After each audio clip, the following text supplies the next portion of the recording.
Hello, my name is Jessie, and in this tutorial I will use PowerPoint to create branding images. Remember that in the LMS you can create a different brand or look for each groups of users, so you may be using this tutorial often. In most cases though, if your system is set up for internal or employee training, you will only have one brand that everyone in the system sees. Not all of us have access to complicated and expensive photoshopping tools or would be able to manipulate them without many hours of hair pulling. In this tutorial, I will use PowerPoint to create branding images and implement them in my brand. There are two layouts to choose from when creating a brand.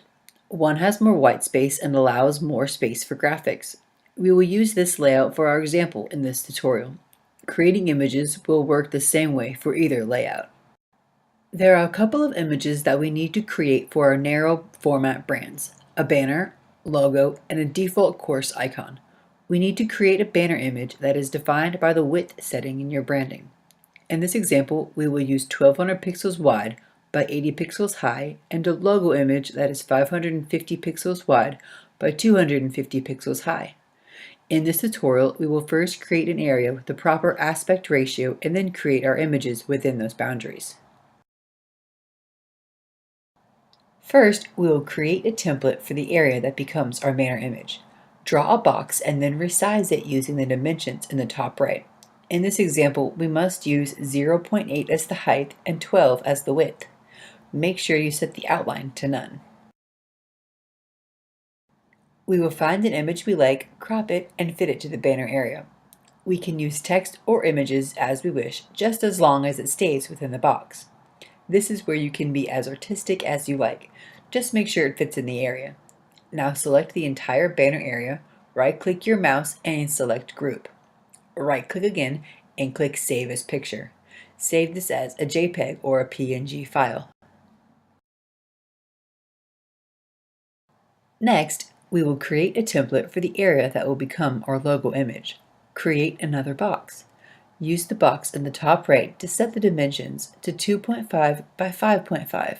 Make sure you set the outline to no outline. Now fit the image to the logo box. Select both and group them. After grouping them, right-click and Save as Picture. Make sure to save it as a JPEG or a PNG. Even though my background is white, I must save the picture as a 550 by 250 area as one image. Otherwise, the system will try to stretch the image and fill that area. Now that we have created our images, let's go create a brand for our system. Log into the LMS and navigate to the Admin System page by using the Role drop-down. Once there, select the Add New Brand button.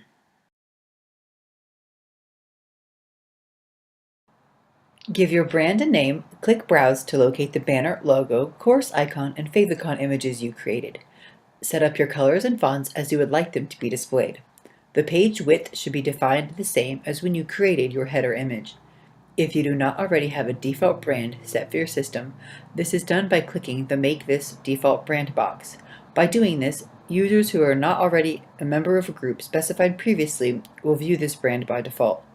If you would like to see what the brand looks like immediately, select the box indicating Apply this brand now. Then click Submit. Now go to the Learner Role/Home page to see the banner image and the logo image you created for your brand. To edit your brand, just return to the Admin Role/System page and click Edit for the brand you would like to edit. Now that you have created your brands, you may want to tie certain users to brands. For an existing group, select the second icon on the Admin/Groups page.